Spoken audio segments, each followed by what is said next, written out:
Hey everyone, and welcome back to the channel. Today we're diving deep, literally, into a topic that's both terrifying and fascinating: tsunamis.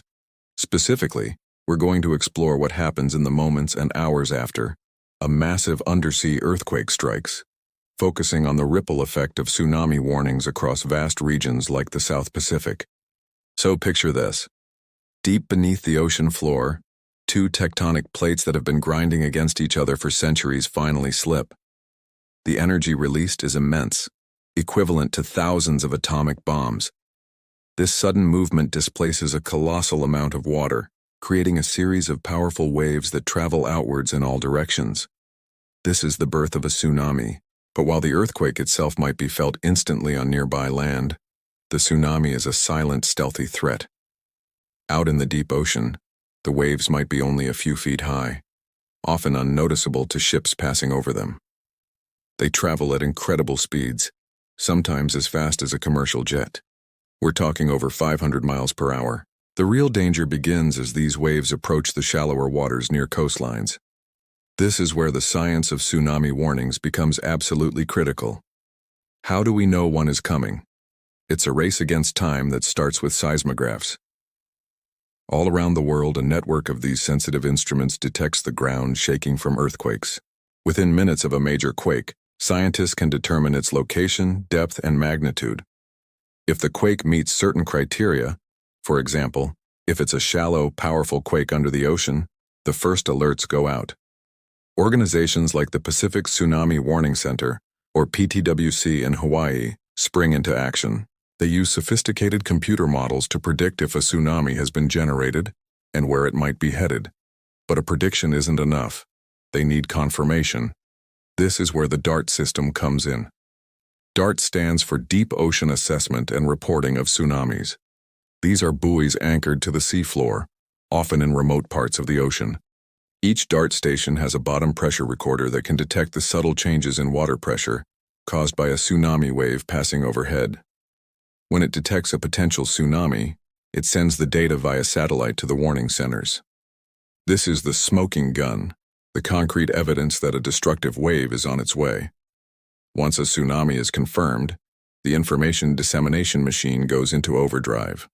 The PTWC issues bulletins to government agencies across the entire Pacific Basin. This is a massive area, spanning from the coast of South America to the shores of Asia and Australia, and including countless islands in between. Let's use the South Pacific as our example.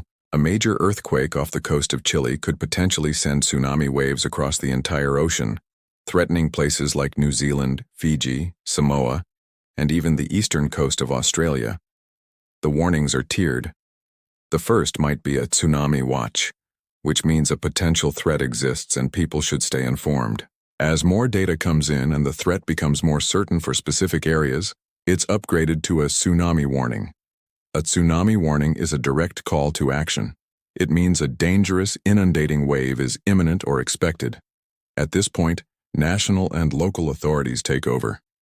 In countries across the South Pacific, a symphony of sirens will blare along coastlines. Emergency alerts will be broadcast on television and radio. And in our modern world, text messages will be pushed to every mobile phone in the threatened zone. The message is simple and urgent. Move to higher ground immediately. This isn't about getting a better view. It's about survival.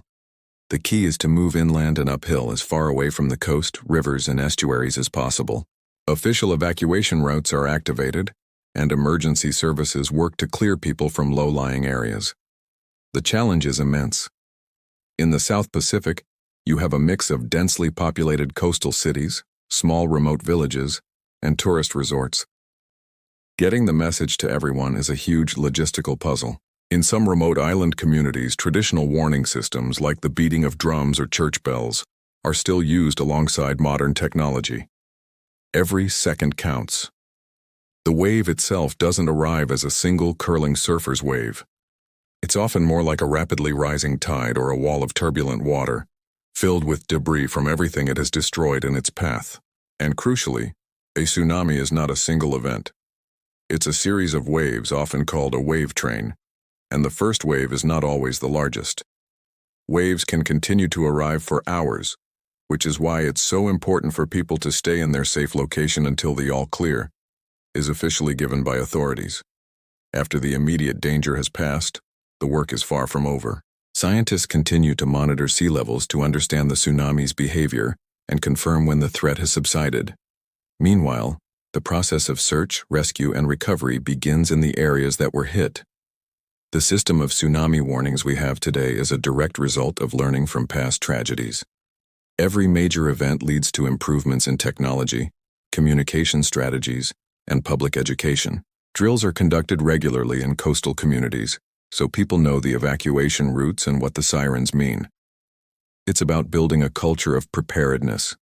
So from a single violent slip of the Earth's crust deep beneath the sea, a complex and life-saving chain reaction is triggered. It involves seismology, oceanography, satellite communication, and government coordination on a global scale. It is a testament to how science and technology can be harnessed to protect human life against some of nature's most powerful forces. The silent speed of the wave is met by the urgent speed of information. Thank you so much for joining me on this deep dive into tsunami warnings. It's a powerful reminder of the dynamic planet we live on. If you found this video interesting and informative, please give it a thumbs up. And don't forget to subscribe to the channel for more science content. Stay curious, and I'll see you in the next video.